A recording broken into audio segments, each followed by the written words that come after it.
Nakulo na ang pinalambot ng manok. At mamaya-maya ay malambot na. Iuhulog na po yung napakasarap na papaya. Parang lumilipad na. Ang papaya namin, diretso sa kasurola. Ayan, kumukulo kasama ng siling haba.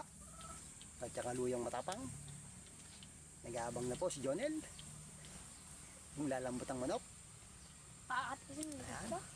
Shoutout kay Insan Didoy sa binigay na manok. Kuya Makis boy. Tinola kahapon, tinola ngayon.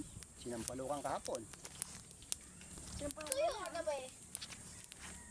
Tatlong klase ang pagkakaluto.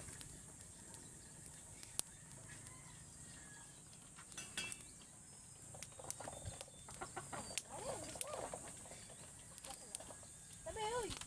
Ano pa? Ako na lang. Pag mamaya pa to.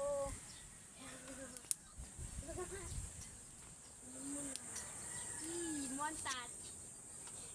Yung napap.